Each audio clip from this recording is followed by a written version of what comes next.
Hi, this is Phil Potempa, and welcome to another edition of Notoriety. Each week we bring you all the events, opportunities, all of the tickets that you're waiting to mark on the calendar, so you are making sure you're not missing anything that you want to make sure that you have the check mark next to. We wouldn't be here without all of our generous underwriters, so the folks at People's Bank and Arts Advocates, Andy and Sue Arnold, Theater at the Center, which is our home for away from home for our favorite theater stage venue right here in Munster, Indiana at 1040 Ridge Road. And, of course, you, all of our listeners and viewers. Some of you are tuned in through our traditional radio airwaves dial at 12:30 a.m. as we come to you from the Dragonville Till Studios right here in the heart of Hammond along the Indianapolis Boulevard. Others have the added advantage of finding us through streaming, maybe it's social media. You have a window to the world of our studio with the cameras depicting everything that's happening and unfolding here, including we have co-host today, Tony Panek. Welcome. How's it going, everybody? And Luke Miiller returns to my side. Good morning, good morning. And most of all, if you see through our cameras and you have that opportunity, we'll describe it for you. It looks like dinner is set with our placemats and our bud vase, our candles, even some familiar cookbooks and some domed plates. That's because we have with us Chef Gabe returning. Good morning, Chef Gabe. Good morning. And give us you've I think had a bit of a transition of a title, so we want to get your full chef name and title, and then we'll have you introduce our next guest next to you. Sure. I am Gabe Rosado, CEC, CCA, AAC, which I just recently was inducted to the American Academy of Chefs, and those were the Congratulations. last initials on my There's a lot of alphabet going on there, all of it is of distinction. just about alphabet soup. And we were joined by... Hi, I'm Anna Engel. I'm the Community Engagement Coordinator for Meals on Wheels. And that gives you a real clue of what we're here about today. We have just around the corner coming up March the 1st. It's the annual Dine with the Chefs event underneath the glistening chandeliers at Avalon. And right on Avalon Manor, correctly, right along US 30. It's been there for at least a couple decades, and it never disappoints. And we want to let you know that we are stamping this broadcast in case you're tuning in later. It's a rebroadcast. We're coming to you on Tuesday, February the 24th. So just that you're aware in case you're hearing it. We have some good news. It's a good problem to have. This event has already sold out, right? Saw that on Facebook. So all those wonderful generosity of the table sponsors, a number of the folks who are the drivers and are participating underneath that wonderful umbrella that is Meals on Wheels in Northwest Indiana. This is the big fundraiser that helps them do whatever they need to do for the rest of the year in that budget. I've been attending and been a part of this for at least a couple decades, and I was trying to figure out what year it was, and I was wondering if it was 24th or 25th. Anybody have that in front of them that might know what year we're in for this event?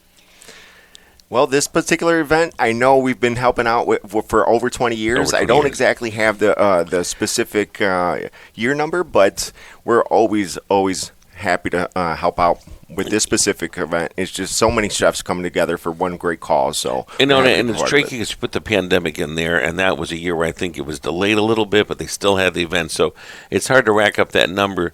We know that there's Meals on Wheels, the organization itself, does so much, and we mentioned a little bit last week and hinted they serve so many counties so far, including the county where our own family farm is located. Can you give us that list of counties that you serve? Yeah, so we're in 6 counties. We are in Lake, Porter, Jasper, Newton, Stark, and Pulaski. That's amazing. That is a far reach. That is so far that you've crossed the time zone, right where our farm is at. You start to get into Eastern Standard New York time, and how wonderful and how necessary it is for Meals on Wheels to do what they need to do. For those folks who are hearing about the event March 1st and you're thinking, gosh, it's sold out, you can always still help and contribute by going to the Meals on Wheels website, correct? Yep. So that's always an opportunity. You can still do your part. The meals themselves, for what is just a fraction of what it comes together for what is included in that value, is just unbelievable because of your team of volunteers that make it happen. But there's so much that has to happen in the kitchen as well. We want to tease and tantalize a little bit about what the event is for folks that have not been there. Tony's attended before. I've been. It's a great time. Luke has not been. Who wants to give the thumbnail of what you walk into the minute they have those trays of sunrise cocktails waiting for you? Well, I'll tell you, once you walk in, it starts at 11 o'clock. You have several different chefs on appetizer stations. We have Chef Tammy shaking up her signature cocktail this year.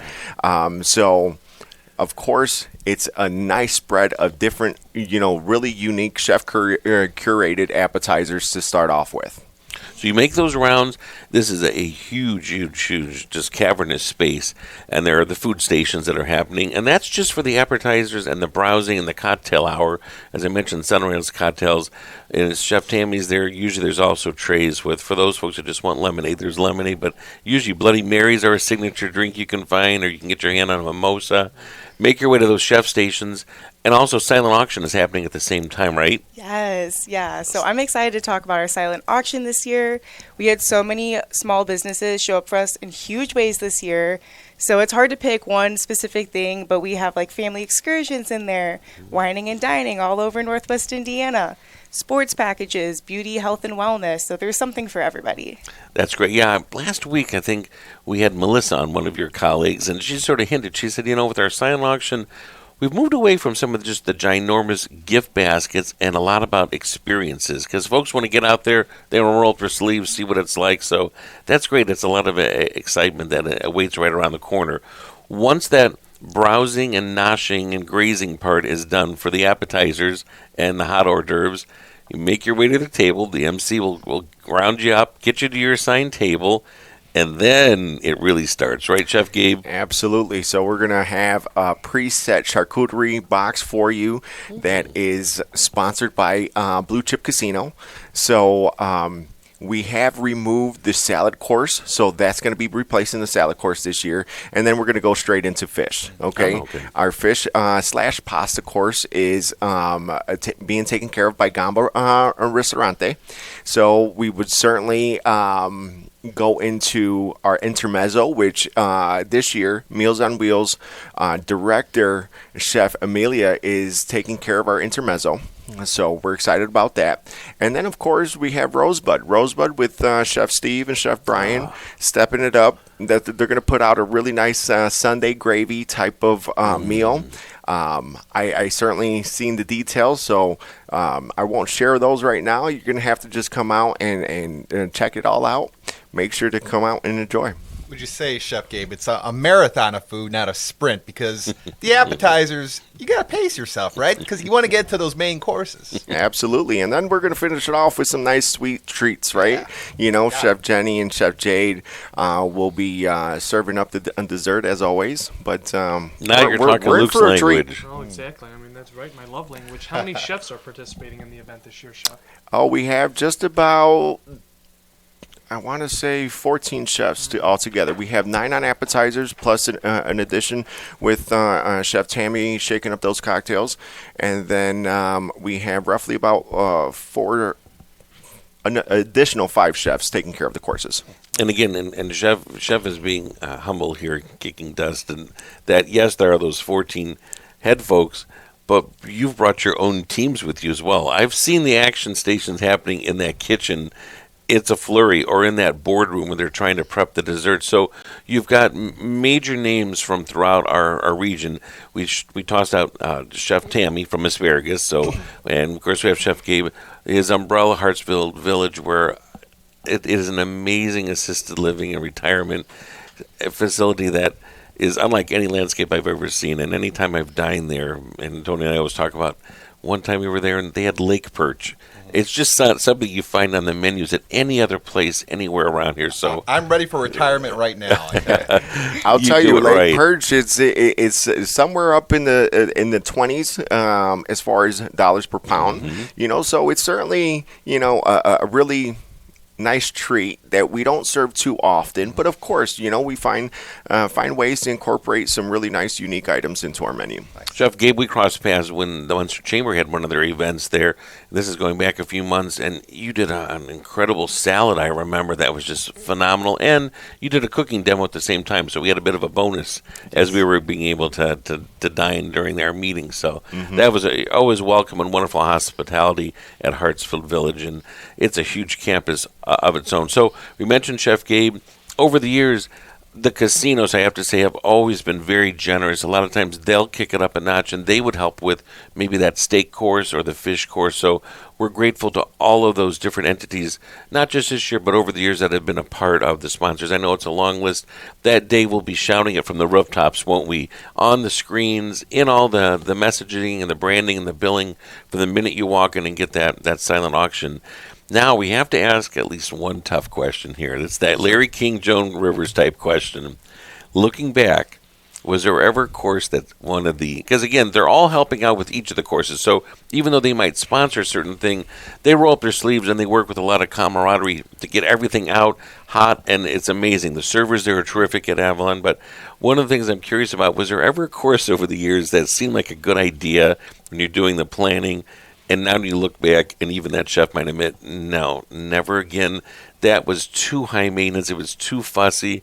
We're not ever doing alligator skewers again, or we're not doing octopus. Anything come to mind that was one that was a little bit, or no, you've worked through it in advance, and you know what's doable on that crunch? Yeah, unfortunately, I can't really give you an example off the top of my head. I don't believe that we've ever experienced anything like that, because we have so many high-caliber chefs really come together, right?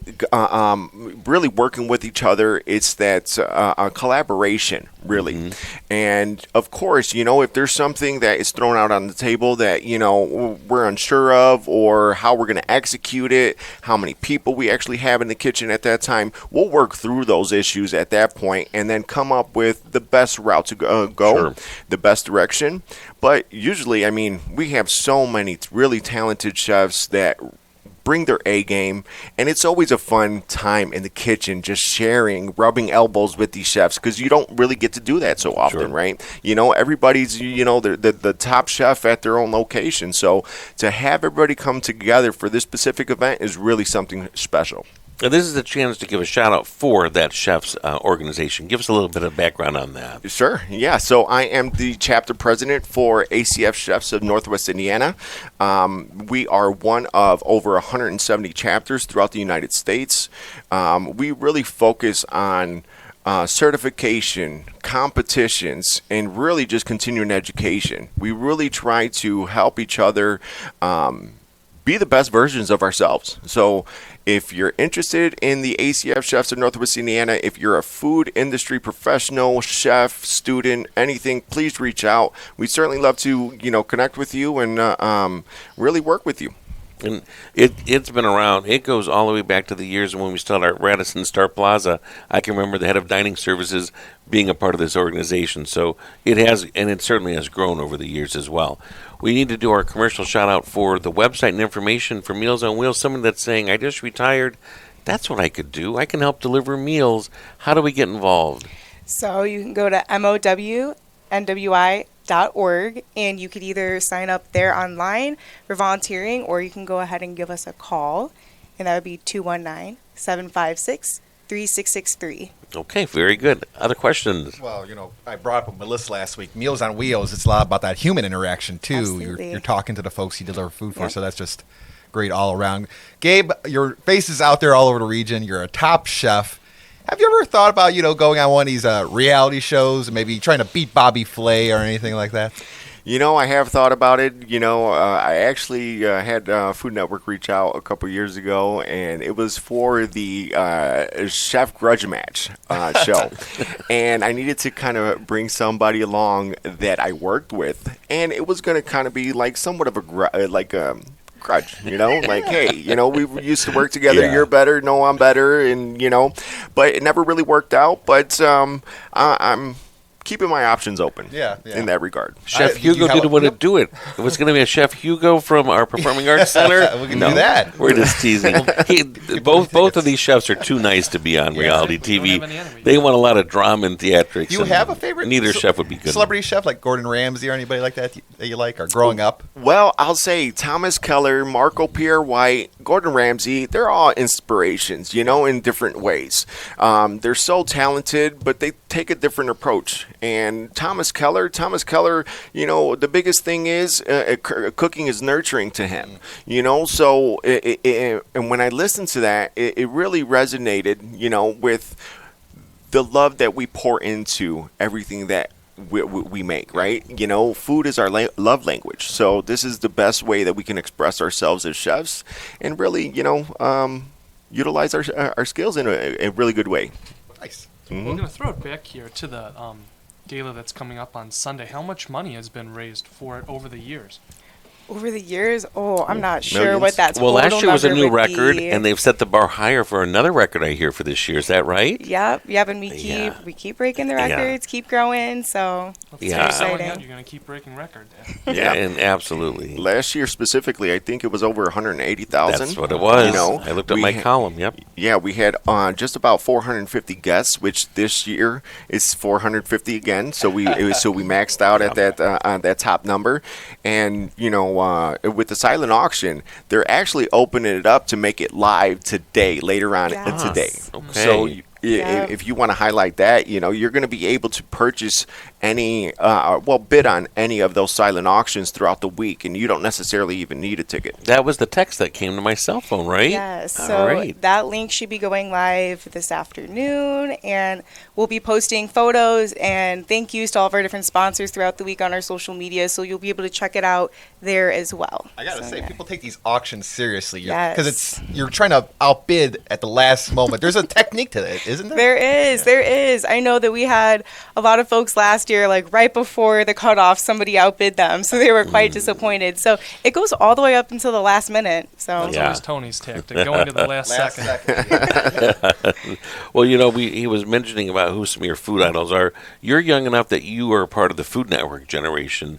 I'm a little bit older, so that came into being during my time, but I was on more of the PBS of Julia Child and the folks that were on there, the Yan Can Cook. But Food Network would be, folks like Guy Fieri and, of course, Paula Dean. And you mentioned Bobby Flay, right? Bobby Flay, Emerald, right? Emerald Lagasse. One of course, a mentor of mine also, the Performing Arts Center, Chef Joe Trami. He was somebody that loved to grill. And that was something I've never really harnessed, even though I've done cookbooks and a food column. We just didn't grill a lot at the farm. We did just for major holidays, 4th of July, Memorial Day, Father's Day. He, like so many people, would just come home from work and do some grilling. Are you a grill guy or same thing? You for did sure. not grill. Yeah? Yeah, Okay. which is crazy because I probably, this is going to be shocking to some of you, but I probably have over 30 grills at home. Whoa! I'm a Weber head, so I got them in all Can you fit different that? shapes, sizes, I should say, different colors. I got some from the 70s that are really worth, The old dome ones, then with the charcoal, the old school. Wow. The folks from Weber might very well. We're going to tag them in this so they're aware. Whenever I go downtown and I see that Weber restaurant with the big grill hanging off the side, right down in the heart of things, Sure. now I'm going to think of you all the time. Well, again, we're just sort of wrapping up here, and just a reminder that even though the event for this year, 2026, and we're coming to you on this broadcast, which is February the 24th, just so you know, if it's a rebroadcast, that March 1st event has sold out for the annual Dine with the Chefs 2026. It will be an amazing event as well. You'll be following up. I always come away with a recipe or two, put it in my column, and put the wrap-up in there, so you'll be reading more about it in the Post-Tribune and ChicagoTribune.com. And again, your chance to help throughout the year, correct, with volunteering, and you Yeah. can find out more information by letting your fingertips do it, and go to what website? MOWNWI.org. Very good. Or the phone number for old school. 219-756-3663. Very good. This is a young group that's around here. I brought some copies of the cookbook to hand out to our guest, and this is my 2019 one, which features, again, every year. It could be the soup course, could be a salad course, could be a dessert. They're featured in a number of the columns here and will continue to be featured. It's just a wonderful memory, and the folks that attend that event, they talk about it throughout the year and cannot wait for it. And it always comes the same time of year. Sometimes, Chef Gabe knows this, it happens on that morning of the night before the time change, and you lose an hour of sleep. For sure. It's not happening this year because you got to wait until the next week for the time change, so you get a little extra time. I do want to do just a quick, as we close here, just a quick nod to a folk that was a sort of a food mentor as well for my earlier fine dining experiences. I don't know if anybody here is old enough to remember the Drury Lane that was Drury Lane Martinique in Evergreen Park. It was a real food dining destination and, again, a dinner theater opportunity. John R. Lazara was the man that had it for years, and it's long gone now. It's been torn down. There's a Walmart on that corner, 95th Street in Evergreen Park. But when they had the auction, I made sure I got one of the menus that they were auctioning off.